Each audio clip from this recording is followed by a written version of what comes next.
front of this audience. I have lots of friends over here that I can see, from Nat, whom I met for dosa this morning, dosa place, to Mike and Kumar Ganapati and a variety of different people. I remember this event. I was just talking to Lena, what an amazing effort it has been to build up this. I remember it has been a gleam in Lena's eyes when he spoke about this whole thing about 4 years back, Lena, 5 years back, and that. And to where it is today, very impressive, and a lot of hard work, and congratulations. So I was asked to speak a little bit about my entrepreneurial journey, and this is a topic that I have spoken to on a variety of different topics, areas. So I'm going to keep it to about 15 minutes and love to take question and answer sessions. So the first thing people ask, and I feel a little bit humbled by the fact that there's a bunch of entrepreneurs here who have done extremely well. So mine, I'm sure, is not that much further along or that much better. But nevertheless, they asked me what made me get to where I am today in terms of the achievements. And I would say dumb luck. The 90% of it is luck and timing that helped me get there. It's something which keeps me grounded every day. The second one that I see is persistence. And I remember the story very well, and persistence along with luck helped me get there, because a very small story is when I started my first company in 1990 or 1991, somewhere in that time frame. For about 3 years, I had worked on one idea, then transformed it to another idea, and had actually, as a young kid, didn't have a lot of credibility in the valley at the time, and I had a stay-at-home wife with 2 kids, who she was taking care of, and 2 years I had gone without salary, just living off my saving, 2 to 2.5 years. And I was flat broke. And my admin comes about to me one day, and she says, we are out of money for payroll. And I had to make payroll a week after that. And I had no money to borrow. I had been borrowed to the hilt. I was probably negative $10,000 net worth at the point. And this is where luck and a lot of help comes along. So I called a friend of mine, a customer of mine, Phil Rodin, I still remember his name, at TI. And he had bought a product only about, after a much evaluation, about 2 weeks prior to that. And I called Phil and said, Phil, remember you bought a product from me? And he said, yeah, of course. And I said, I need your help. I need to walk me the PO through. It's a $100,000 PO. I want you to get me and as soon as possible courier me that check, because I don't have money to payroll and you need me to support you. And Phil bypassed all of TI's processes, actually walked the invoice through. It's one of the big risks I took. I called a customer saying I'm flat broke, and I was wanting his help to walk an invoice through that. And it was great credit to Phil. He walked the invoice through and actually sent me the money, $100,000 came check. In those days, FedEx was not big or anything like that, but he actually took the effort to get me the check, and I made the payroll that day with 1 day to spare. The money came in. It basically said 2 things. Number one, it pays to have, there are some very good people in the world, and without their help, I couldn't have gotten there. And subsequently things turned around quite a bit. And I still occasionally keep in touch with Phil. Every time he comes here, I said, you saved essentially me from going belly up. And I still buy him dinner whenever he comes here. So that's the second part of it, is you can't get here without a lot of help from a lot of people. And I still, and along the way, I've been getting lucky with a lot of good friends, a lot of good partners. I've got a wonderful partner in Prabhakar in building up the fabric.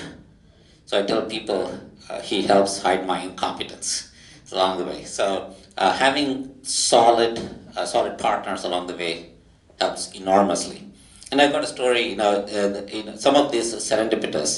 The way I met Prabhakar initially is one day I see a car driving into my driveway. And I said, "Who's this?" And Prabhakar and his wife get down and she says, "We're looking to buy a house in the neighborhood. And we know that there's a Tamilian city is here." And so I said, "Okay, come on in." Prabhakar comes, sits down,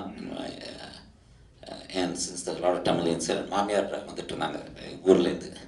So Prabhakar வாங்க உள்ள உட்காருங்க பேசலான்னு. So மாமி கேட்டேன், "பிரபாகர் எந்த ஊர்ல வந்திருக்கீங்க?" "வேலூர்ல." "ஓ, நானும் வேலூர்ல வந்திருக்கேன்." "வேலூர்ல எந்த தெரு?" "இதோ தெரு." சொன்னேன். "நானும் அந்த தெரு." அதுக்கப்புறம் எந்த அட்ரஸ்ன்னு இந்த அட்ரஸ் சொன்னாங்க. "ஓ, நீ அந்த அவரோட பேரை நான்." "ஆமாம், எங்கள் அப்பாவும் உங்கள் தாத்தாவும் அடுத்தடுத்த நெய்பர்ஸ் 2 பேரும் சேர்ந்து லாயர் இது ரிக்ஷாவில் எடுத்துகிட்டு கோர்ட்டுக்கு போவாங்க தினம்." That is, of all the things, I ran into Prabhakar by just sheer serendipity. And that was, and a lot of such serendipitous moments. It was really a very fortunate event. And then I remember when I first started the company with Prabhakar, as I was leaving a company called Shambhala, which I'd done, and it hadn't done all that great, but it had done reasonably okay. Prabhakar said, "I heard you're leaving, and I wanted to see if you wanted to start a company together." And I said, "Sure." I said, "What is the idea for the company?" And he said, "I think video needs to be delivered fast to consumers." I said, "That is a great problem definition. Now, everybody wants video to be delivered fast. Can you tell me a little bit more?" But it started off with very large insights and ideas that helps. And I asked him, "Why me?" And this is the question of persistence. He said, "I was very impressed that you took 5 years at Shambhala. You came and tried to sell to me for 5 years. And I didn't buy anything from you for 5 years. And you still came." So I was just absolutely taken by the fact that you were so persistent, that you were never discouraged, that even though I was not buying stuff from you, that you stayed the course, that I thought I could use someone with your background to be able to get the next effort going. And so that's the reason I said persistence.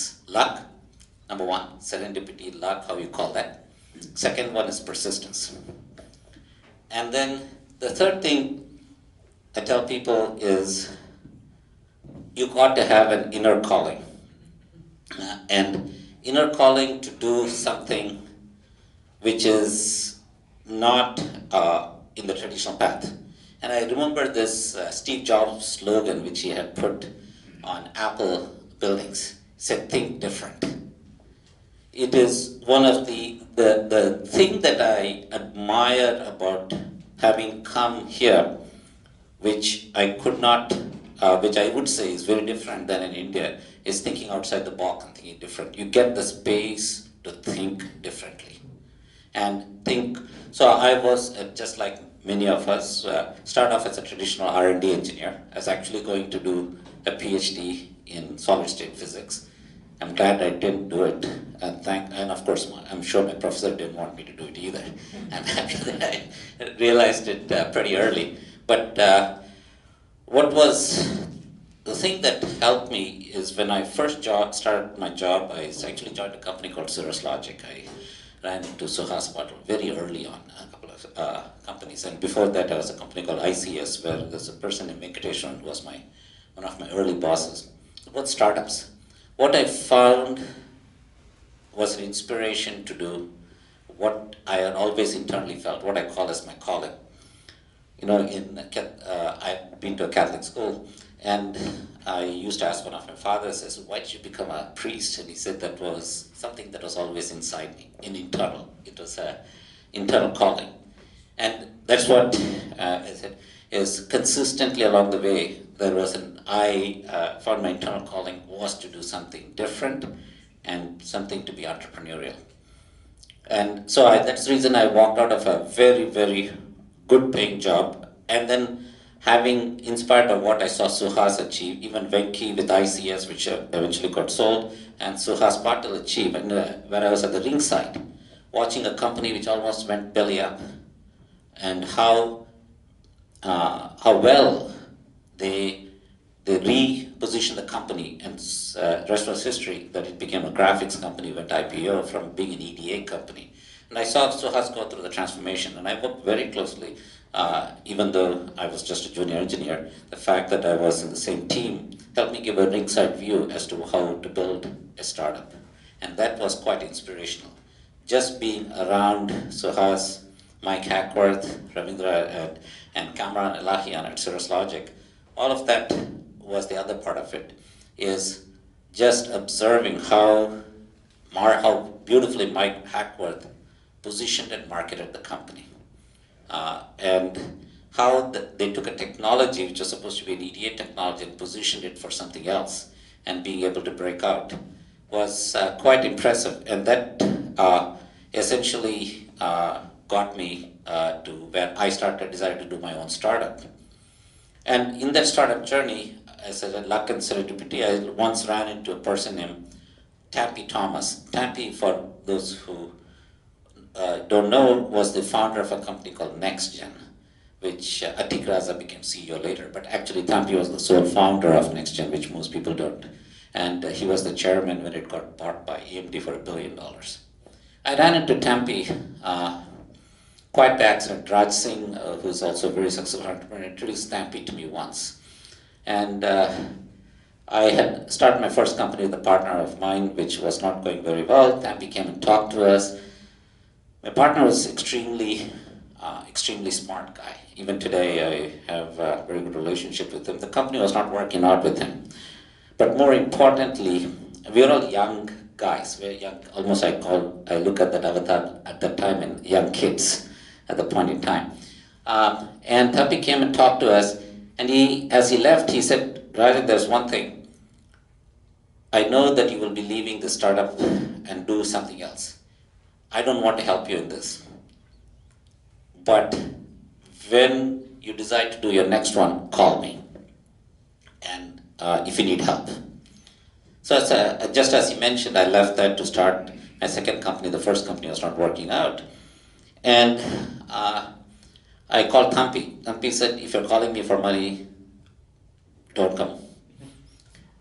I said, no, I'm not calling you for money. I just need to chat. And he said, okay, come on over. And I asked him, why did you tell me to, when you left? I said, you gave me a card and you said, call me if you decide to do something else. And why not my partner? And he said, with all humility, in fact, I'll say that he said the two things that impressed me when I came to stop by. Number one, you seem to fully understand there are a lot of things that you know that you don't know. And you were listening. You were, as I was giving a talk, your partner seemed to know everything. Of course, when you want to be an entrepreneur, you seem to know that you know everything. But the fact that you were willing to listen is the reason I decided to. So humility is extremely key. You have to understand that obviously, when George Bush died here, one of the things they said was he was humble. That doesn't mean he didn't think he was very good. You have to be thinking, you have to be a little bit, I would say, arrogant to think that you can be successful where the others can't, and you start a company. But at the same time, combine that with a healthy dose of reality and humility. It's a very fine balance. And that got driven home to me very strongly by my daughter once. She was age of 11 or 12. We were going to play tennis. I was taking her to the court. And she said, Appa, you started all these companies and you claim that these have been successful. I said, yeah. She said, how come you didn't do something cool like Facebook? And I said, well, sometimes you don't have the luck to do that. It's okay, but that's all right. Facebook is okay. But how come why not iTunes? So,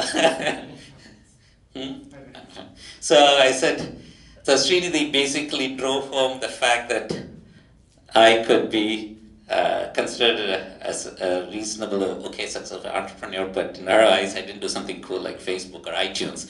That when she went to college, many years later, I told her, Srinidhi, you may not remember this conversation, but every time you go to an Apple store or you download iTunes, it comes through a product that Prabhakar and I designed.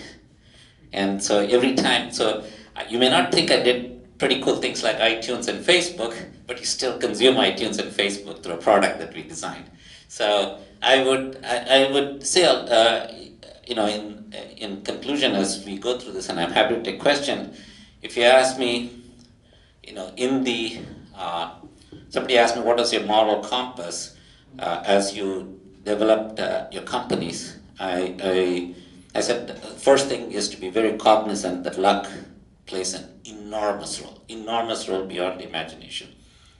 Second is being persistent. Third is having a level of humility that you're willing to listen to others. And I would say in final is one of the things that we can all be proud of is the fact that we came from extremely supportive families. As somebody asked me, who is your most viable role model? And I give the story of my father, who has achieved things enormously beyond what I have achieved. He was the youngest chairman of BHEL at the age of 42.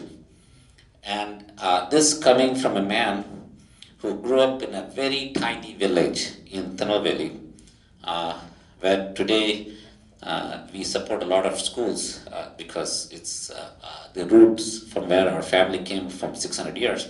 Came from a very tiny village. And he would tell me the story. He went to Loyola College and he had never been outside the village. He went to Loyola College. He grew up with two shirts and two veshtis. So the previous night he had to wash his veshti for the next day for him to wear. And I grew up, when I used to go to the village to my tata's house, we used to sleep on the floors. Take from Perandle the pie எடுத்து கீழே விரிச்சிட்டு ஒரு தலாடி போட்டு தூங்க வேண்டியிருந்தது. So that's the place that he came from. And he went to Loyola College.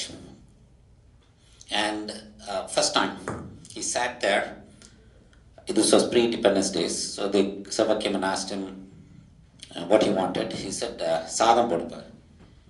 இங்கே வந்து இங்கிலீஷில் பேச தெரியலன்னா இதுக்கு ரைஸ்ன்னு சொல்ல வேண்டியிருக்குன்னா. My father refused to get up. நான் சாதம் போடுன்னு சொல்கிறேன், தமிழில் தான் பேசுவேன். அது வரைக்கும் நீங்கள் சாப்பாடு போடலைன்னா இங்கேருந்து எழுதுக்க போகிறது இல்லை. And the man who couldn't speak English became the chairman of BHL at the age of 42. And that, beyond anything else, was one of the inspiration. Questions? Okay, so yeah, please. So you explained your life here. Like there are several times you went down and several times you came up. Like I think every entrepreneur has this question. We all know where we want to go, but there are times when we are in the down, the time taken to go to the next level. What is the one key which motivates you? Is it like you know the destination, but like that time you have to get up next morning you have to go and continue that you are frustrated. So what is that one key which motivates you? I don't know if I have a clear answer to the question. Like I said, there was an inner calling in me that I need to run my own company. So I figured that if something goes down, at some point I do need to dig out of it. Like I said, Phil helping me out when I was almost bankrupt. So persistence, if any at all, that I mentioned is, I firefight every day. Even now, many times, when I go to work, things look enormously bleak. I hear the stories. I think Susai would, Michael Susai here would attest to the fact that Netscaler went through enormous down, almost went bankrupt and came out miraculously and built a very successful company. So Michael can as much tell about what it takes to when your things are looking the most bleak. So I would say just staying with it, being persistent. At some point you'll have to, if things don't turn around, you have to call it quits. I understand that. That is the reality of life. But if there seems to be a demand for the product, there will be setbacks along the way. But if the market is large and demand for the product and there is a reasonably good uptake, I think just staying persistent and staying along the way. The second is you have to have a vision of things beyond money, which, there's lots of ways to make money. It is what you want to do that is important.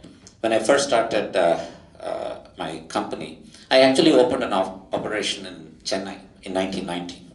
In those days, opening up an operation in India is a big deal enough. Opening an operation outside of Bangalore in Chennai was even, and so you had to hide things. Today, I'm very proud to say that I would say just through what we went through in Chennai, I would say we have originated nearly 12 companies with cutting-edge technology, between the companies that I personally started and the companies that Fabric has started. And the operations we have created in Chennai is even on the most unlikely of places. And I can believe me, when 1990, when we opened an office in Chennai in 1990, people said, "You're completely a cockamamie idiot. You're first hard enough to do a startup here. Second is, you don't want to tell the investors that you have an operation in India." And then, especially in India, in a place called Chennai, where nobody would even know it exists. So, and people ask me, what is the thing I'm most proud of? I said, the smallest thing, which is to prove that we can do the best technology development, starting in Chennai, assembling world-class teams, and after 28 years, I would say that I still have, for all each of my companies, an operation in Chennai is something which I am extremely proud of. To do that.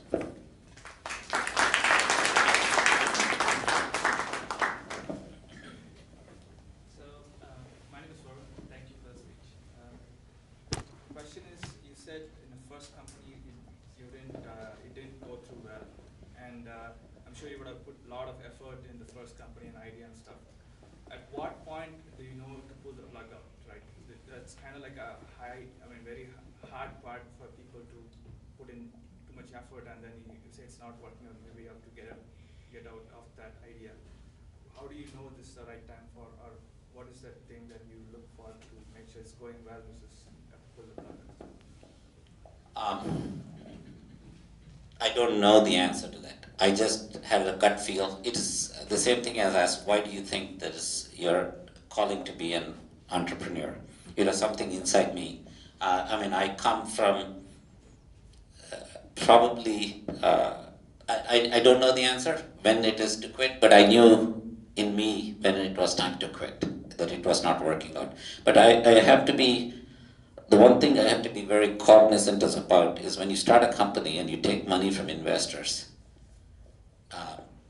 until you run out of money, I didn't quit, because you have an obligation to the people who put in money.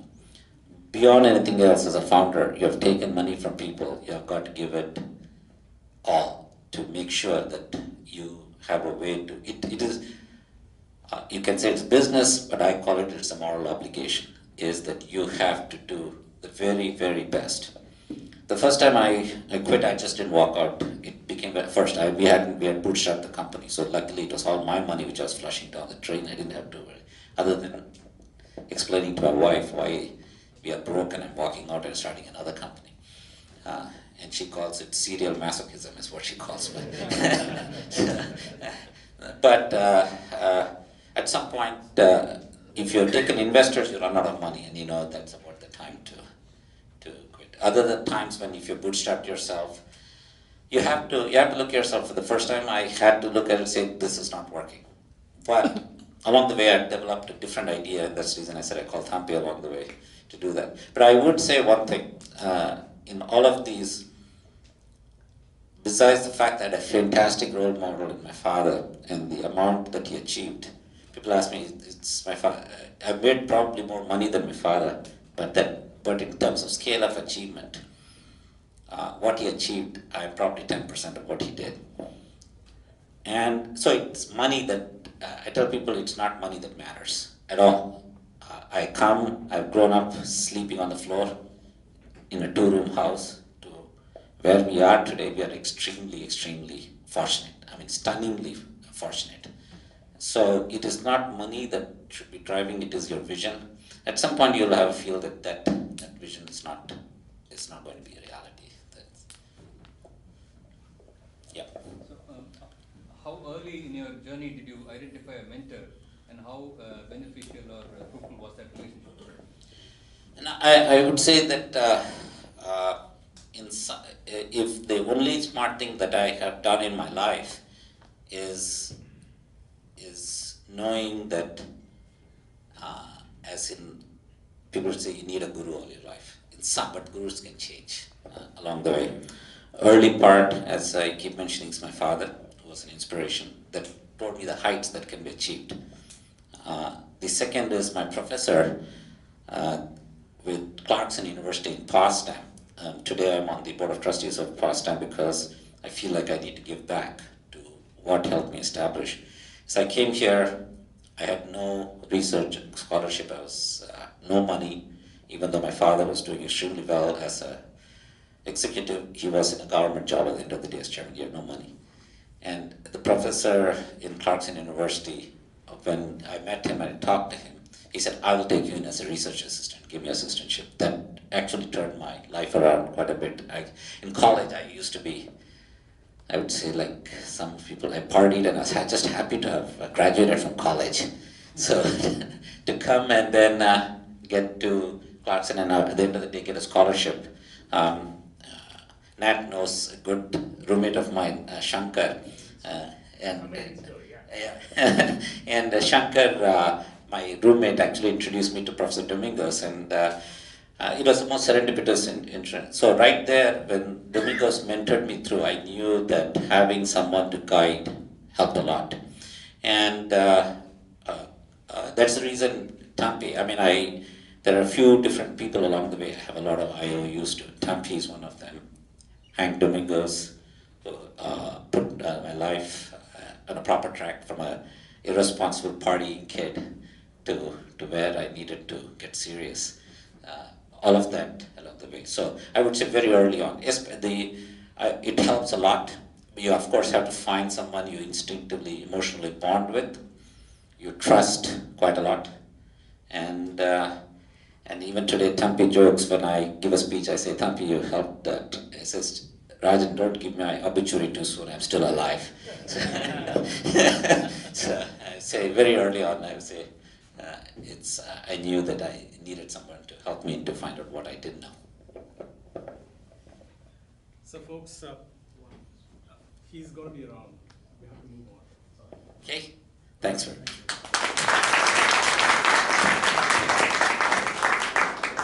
Thank you very much, Rajan. That was truly inspiring.